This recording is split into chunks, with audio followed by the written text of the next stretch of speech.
Women Who Kill, the Celeste Beard Case, October 2nd, 1999.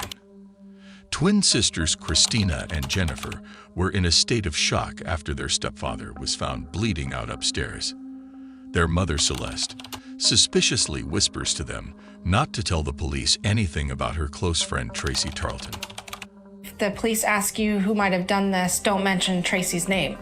Why would Celeste say don't mention Tracey's name? Their stepfather, Stephen, is holding in his intestines so they would not spill from his body. He does the best he can to get emergency medical attention. Little did he know, he was shot in his sleep by Tracey Tarlton, his wife's lesbian lover. Sadly, Stephen would make it as far as surgery, but succumb to an infection thereafter. Only the courage of Stephen's two twin stepdaughters, Kristina and Jennifer, would bring him justice. This story is a tale of manipulation, betrayal, and infidelity. But before we begin, make sure to give this video a thumbs up. And if you're new to this channel, don't forget to subscribe and hit the bell icon to stay connected. Celeste Beard was someone from humble beginnings. She was working as a waitress at a country club restaurant when she met Steve Beard. Stephen had much success in life, and it was clear that all of his millions meant nothing to him without someone to share it with. Stephen adored young, beautiful Celeste, and even helped her with her custody battle. Stephen was more than 30 years her senior, but Celeste did not see Stephen as a partner in life. She only saw dollar signs. She was showered with diamonds, gifts, and a $35,000 allowance a month. This woman was a charade. It wasn't real. But who's going to tell Steve that? It all came down to money. I mean, that's what she wanted. Celeste's daughters, Jennifer and Kristina, were inseparable. But their idyllic childhood took a turn when their parents' marriage fell apart. The divorce shattered their once stable world. Their parents' custody battle led to a heart-wrenching separation. Jennifer moving to Washington State with their father, Craig, while Kristina remained in Texas with their mother, Celeste. Fast forward to the summer of 1996, as the warm breeze carried a sense of anticipation. Jennifer and Kristina eagerly embraced their long-awaited summer reunion. However, their idyllic reunion was abruptly shattered by the heart-wrenching news of their biological father's sudden death. The shocking reality of his passing left the twins reeling, their emotions ranging from disbelief to profound grief. Jennifer would need to leave behind the life she had been building in Washington State and move to Texas to live with her twin sister and their new stepfather, Stephen Beard. The transition was not easy for Jennifer. However, as days turned into weeks, she found unexpected solace in her relationship with Stephen. In him, Jennifer found someone who was willing to listen, to offer guidance, and to provide the emotional support she so desperately needed. Just so sweet, which was a relief, you know, because he was technically my stepdad. On Sundays, it was really special because Steve and I would always go to breakfast together. I was very grateful to have his relationship.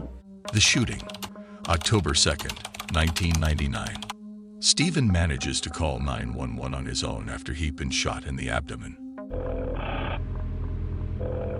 Ambulance, location of emergency. Hello? I need an ambulance, hurry. 3900 Storm Canyon Road.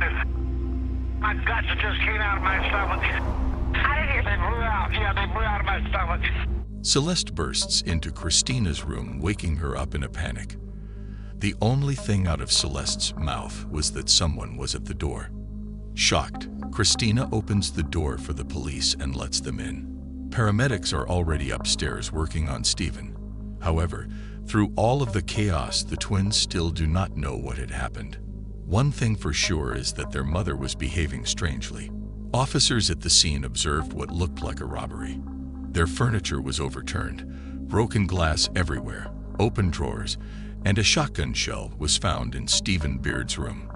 The officers also observed Celeste fake crying. She would turn her crocodile tears on only when someone was looking at her, or she had no emotion whatsoever.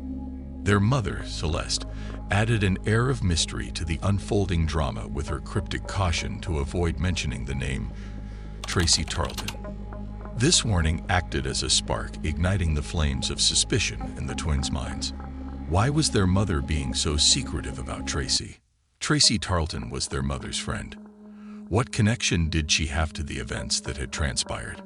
Sadly, Stephen would make it 3 months in the hospital and later pass due to complications. The investigation. The key turning point in this story was the act of courage. The twins had to tell the authorities what their mother had told them. Celeste did not want them to say anything about Tracey at all. This piqued the detectives' interest to delve into the tangled web of events surrounding Stephen Beard's murder. They began to connect the dots that exposed a nefarious plot orchestrated by Celeste Beard. The pieces of the puzzle started to fall into place, revealing a disturbing tale of manipulation and greed. What the investigators found was a shocking revelation. Celeste's connection to Tracey Tarlton went beyond a casual acquaintance. Celeste had met Tracey during her stay in a psychiatric facility, and their relationship had evolved into something far more intimate. Tracey, it turned out, was not just a friend. She had become a lover and a pawn in Celeste's calculated plan to eliminate her husband. The ballistics on the shotgun shell found at the crime scene matched a shotgun registered to Tracey. Celeste had manipulated Tracey's vulnerabilities and exploited their relationship to carry out a murder plot. The evidence pointed towards Celeste's motivations being driven by financial gain and a desire for freedom from her marriage. The once loving wife had transformed into a master manipulator, willing to go to extreme lengths to secure her own future. Celeste was ultimately able to convince Tracey to murder Beard. She couldn't help herself. She wanted everything. Tracey began to realize this only after Celeste had already moved on so quickly, marrying another man. It was a short period of time since we had ended it, and it became starkly clear just in an instant. She had lied to me, I had been manipulated, I had believed her, and I had shot this guy. Now, I knew, for no reason but for his money. Sentencing. In exchange for a lesser sentence, Tracey agreed to testify against Celeste. Tracey admitted she was guilty of murdering Stephen Beard. However, it was the courageous testimony from her daughters that guaranteed Celeste's verdict. Recorded phone calls by her daughters showed who Celeste really was. If you know me, but you don't, when you came home, I was going to say, I hired somebody to kill her. The sentence handed down to Celeste was one of life imprisonment, with the possibility of parole after 40 years. It was a reflection of the profound loss of life, the betrayal of trust, and the sinister nature of her actions. The courtroom bore witness to the accountability that had been established for a woman who had crossed moral boundaries and manipulated those around her for her own gain. She has never admitted her involvement to this day.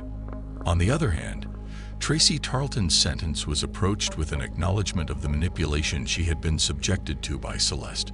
While Tracey had indeed played a crucial role, her background of emotional turmoil and the influence exerted over her were taken into consideration. She was sentenced to a term of imprisonment with the possibility of parole after 25 years.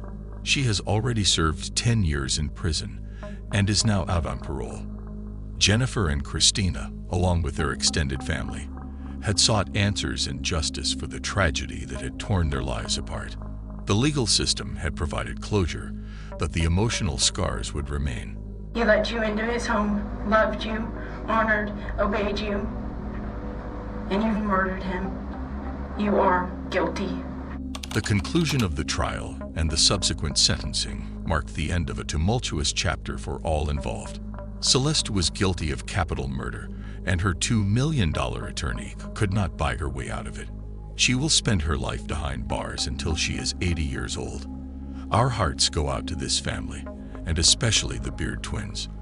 Not only did they lose 2 fathers, but they have forever lost their mother as well. Let us know what your thoughts are about this case in the comments below.